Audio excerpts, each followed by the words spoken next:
preface to this episode of Colon Meet Cancer starts in 1992, where a surprise classical music album landed in the top 10 of the UK charts.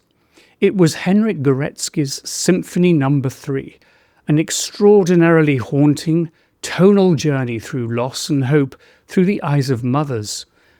Classic FM had begun broadcasting in the late 1980s, and more than just regurgitating classical music standards by Handel, Bach and Mozart, to name a very select few, the radio station actually honed in on new recordings of new pieces, particularly this recording of the symphony recorded in 1991 by the London Sinfonietta and the American soprano Dawn Upshaw. Despite its subject matter, it struck a nerve and reached number 6 in the UK album charts, helped by the growing popularity of compact discs, remember them? And growing interest in Eastern European music after the fall of communism. It is said to have sold over 1 million copies, with claims that it is one of the best-selling contemporary classical records of all times. And yet, its early beginnings were not auspicious.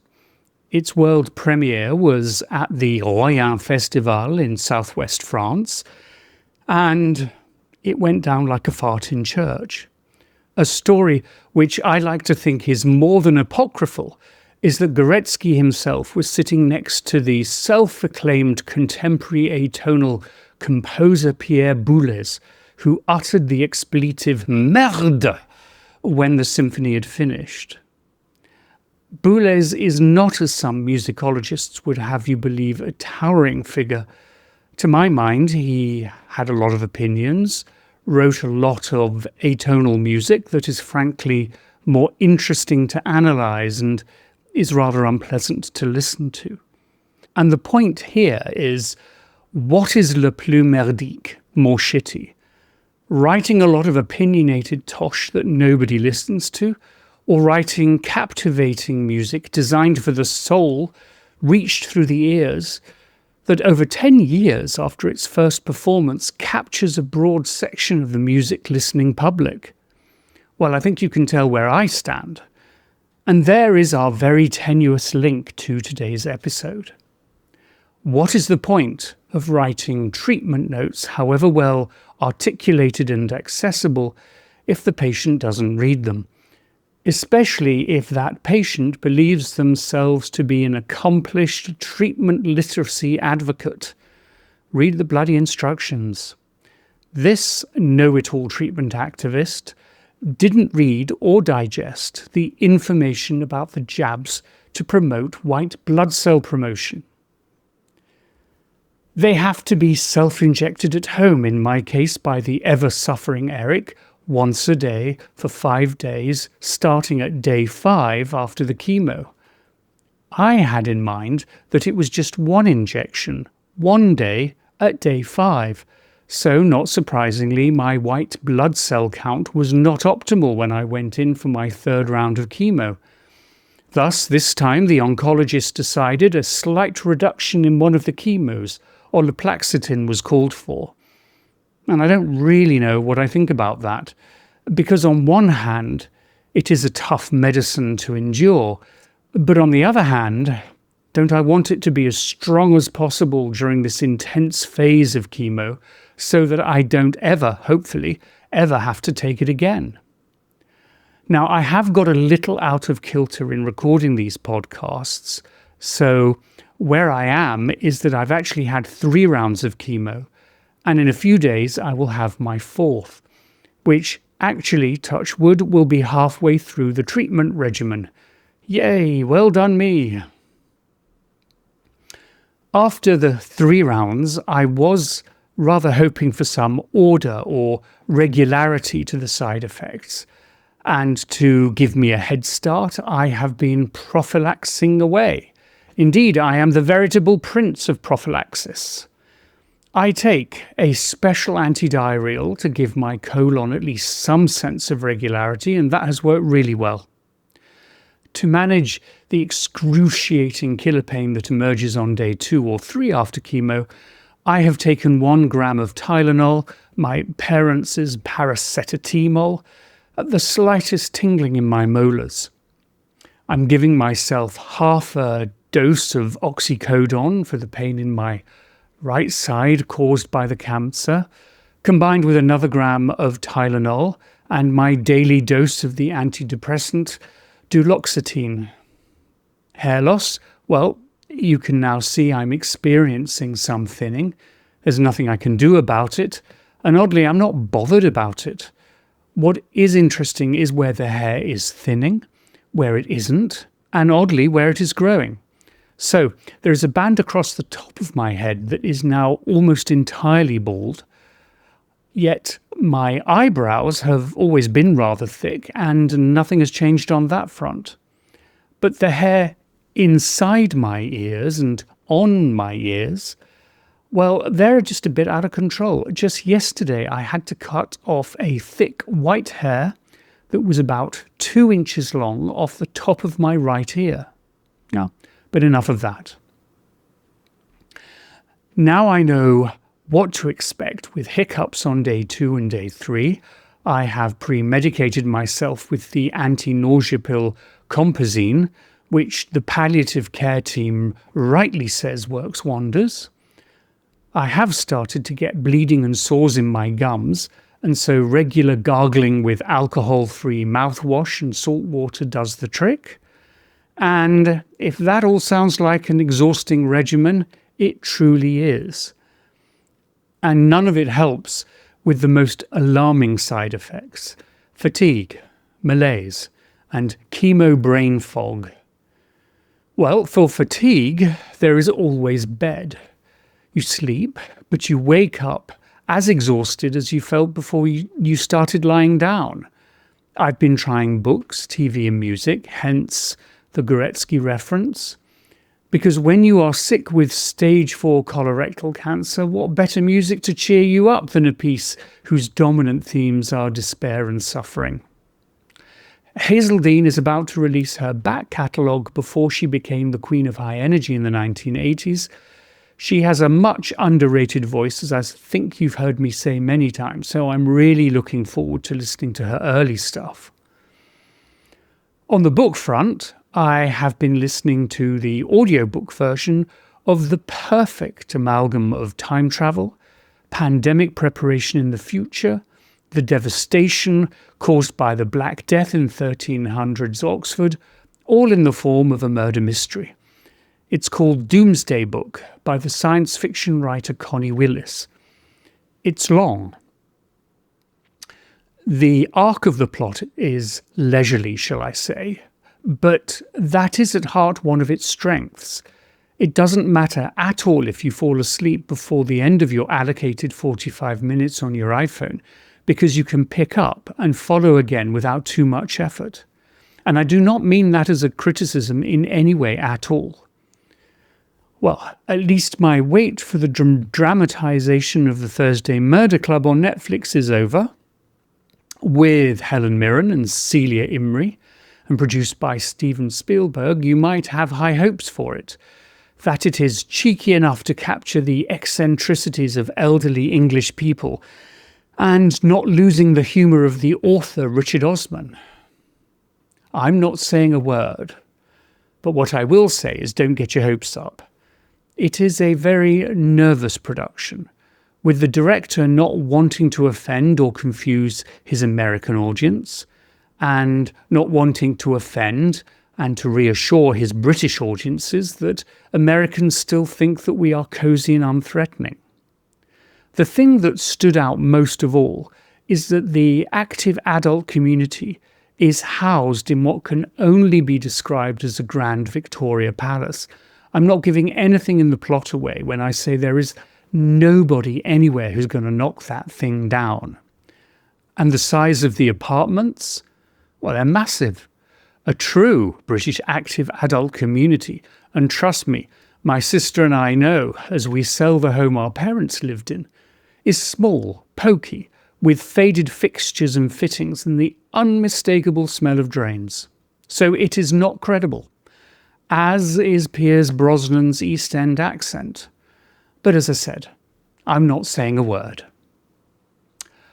I do want to say a bit about chemo memory fog, because that has been both exhausting and alarming.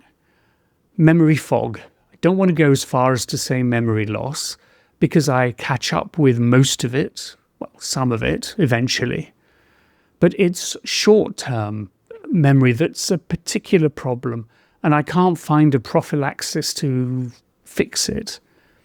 I find it difficult to formulate words for things, concepts, intentions, and I forget from one moment to the next what I'm doing.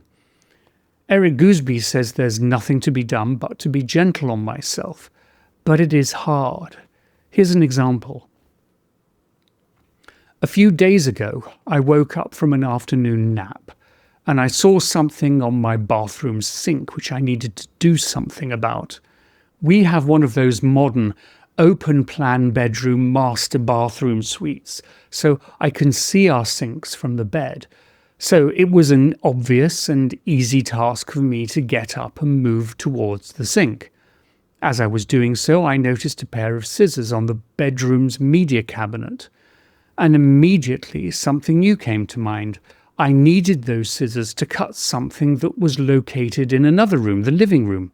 So I picked the scissors up and walked into the living room, which a moment later was the place where I found myself questioning what on earth was I doing there? No idea.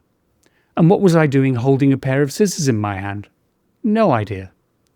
I did remember that they had been sitting on the media cabinet in the bedroom, so I went back and replaced them. But what was I planning to use them for? No idea. And why had I been walking towards the cabinet? No idea. I had been in bed beforehand. So, why'd I got up? No idea. So I went back to bed and that was that. A few hours later, as my eyes turned towards the bathroom sink again, I could see that my electric toothbrush was not sitting in its charger. Maybe that was the cause of it all. Maybe it wasn't. I am also struggling with words. I know what I want to say, but I can't find the word inside my brain. But I know it exists somewhere. To begin with, I tried to hide it, change the conversation, or guide in some way so that the someone else I was speaking to would reveal the word that I was trying to allude to. But I've come to think that that's pointless. And I don't think there's any value in being embarrassed about it. I just make a joke now and say, there goes my chemo brain again. So I just ask people to tell me what the word is that I was looking for. It's almost like a parlor game. 2 examples. Eric Gooseby, Emily Bass and I were recording a podcast a few days ago. And while I could remember the name of Senator Bill Cassidy, I could not for the life remember the name of the ranking Democrat on the Senate committee that deals with health. I wanted to say, the one who looks like Larry David. So I paused and just asked my co-presenters. Bernie Sanders. How could I forget Bernie and remember that weakling Bill Cassidy? What is wrong with me? The other example was a conversation with my sister about a bird that she is in utter awe over. We were sitting on my front porch, and one such bird flew as close as a metre towards her. But for the life of me, I could not remember the name of the bird. So I thought, what the fruit fly, and asked her to tell me its name. It was a hummingbird. And I decided that I would place words like these that I forget in some special storage somewhere in my brain so that I can perhaps fish them out when I need them. Hummingbirds and Bernie Sanders. There we go. Please God, this is chemo and nothing else. And the memory fog is leading to another side effect, which I want, on the one hand, to be transparent about, but on the other hand, I'm wondering, am I oversharing? Will people judge me for being less than I ought to be? And it's depression. It's common, and to be expected in chemo, but that does not make it any easier. And the tendon that connects my memory fog with depression goes like this. I am asking myself, with all of these examples, am I losing myself? Am I forgetting myself? I have always prided myself on my quick wit and repartee, but when you strip that away, what am I left with? I don't think I'm losing myself, but then again, I can't be entirely sure as I may not be remembering properly.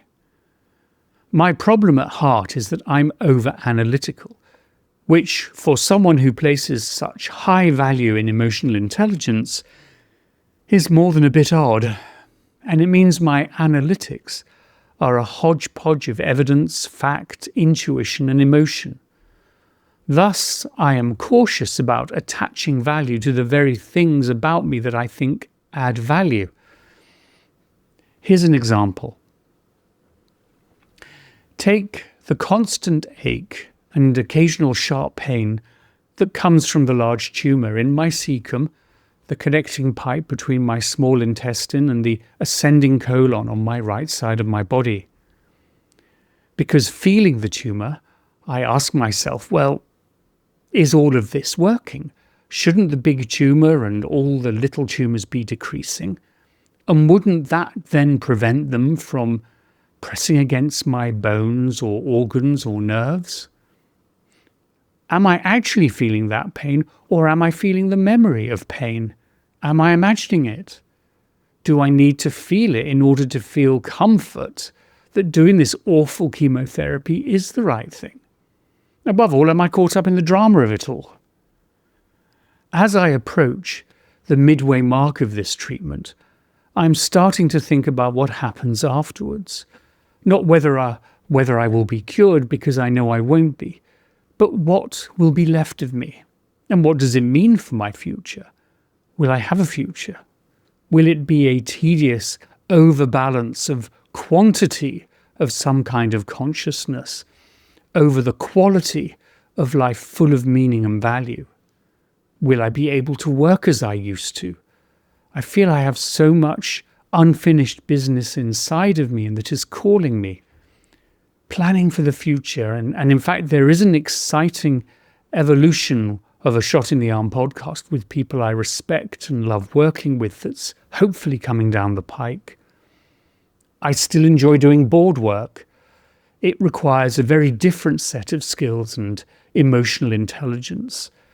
Empathy, the one skill that will destroy the evil tech bros, just as water kills the wicked witch of the West in The Wizard of Oz. Where on earth am I going with all of this?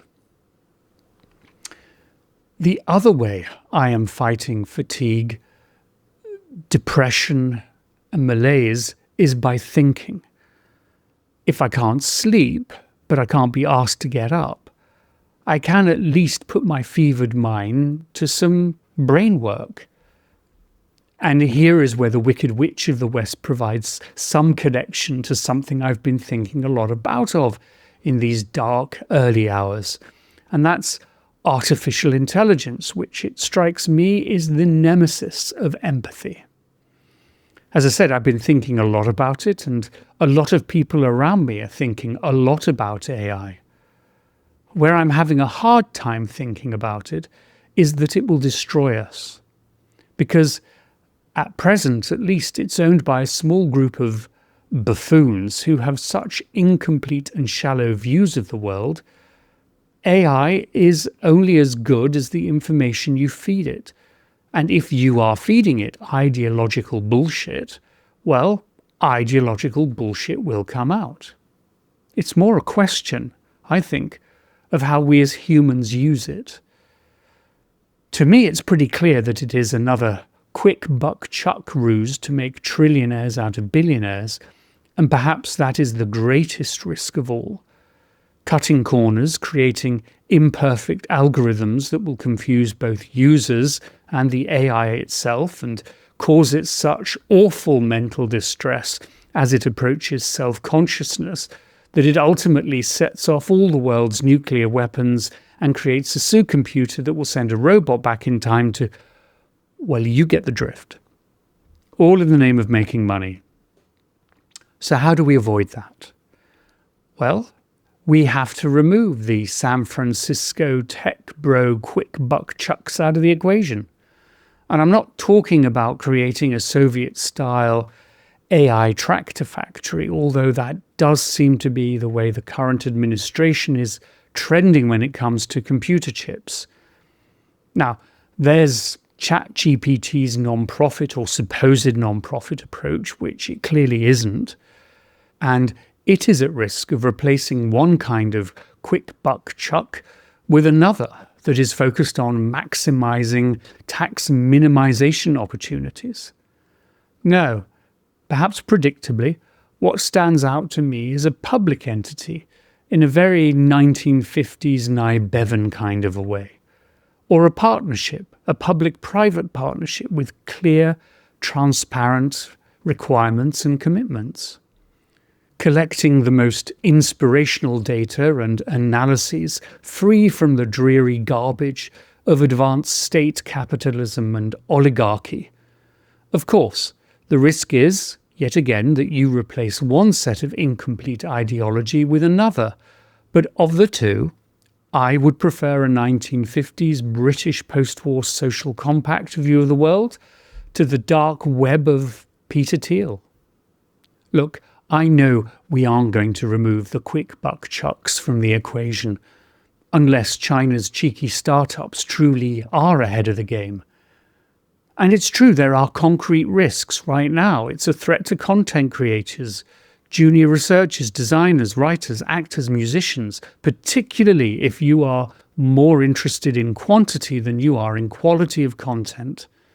It's a threat to middle management and entry positions, jobs that in previous generations were open to graduates of universities or technical and vocational institutions. Now, AI is generating a lot of interest in healthcare. It's one of the examples of bold action that never properly get articulated for fear of offending someone. But I have been really impressed with Solange Baptiste, who describes a world where unbiased basic information goes to patients without the biases of healthcare practitioners. It's a start of the patient's healthcare journey, not its end, and I find that intriguing. As an easily accessible source of basic information, it could be used in improving diagnostics and then drug design as well, and that is particularly interesting, especially if you are of the world's view, like me, that we must use technology to eradicate the need for animal testing. But revolutionizing global health in some wide, swift, generational way, I can't find that meaningful. But of course, I am regularly and mostly wrong about things, so I look forward to being wrong about this and seeing concrete examples manifesting themselves that don't involve killer robots going back in time. Finally, for the moment at least, my other tool against depression is humour. And here is why it is so important. With my health now literally on the line, intellectually I have to prioritise and analyse every pain and twinge. It is so boring and exhausting. Just give me a goddamn happy pill that will knock me out until the middle of November when all the rounds of chemo are done, and then let's see where we are. But really, the only way I can deal with this is to accept how absurd and ridiculous in its true original sense, all of this is. Friends have been staying with us, keeping me company and taking some of the pressure off Eric. It's been wonderful. And if there is one thing that unites how precious the time that Emily Bass has given me, that Andy Seal and my sister Judith Plumley have given me, it has been that we've laughed so much. At ourselves, at Oliver the dog, at Inspector Clouseau movies, even though they don't stand up too well, clunky global health documentaries, and bagels. And that laughing helps me when I'm down, wide awake in the middle of the night. Which brings me to my t-shirt of the week. Now, Andy Seal bought it for me in Sacramento. We aren't sure if it is yellow or lime green, but I'm hoping Eric will deal with the light saturation in such a way to make it definitively yellow, however bright or electric it may end up being. And written on it is the phrase for the ages, "Make America democratic again." Well, that's it for now. Thanks for sharing the journey with me.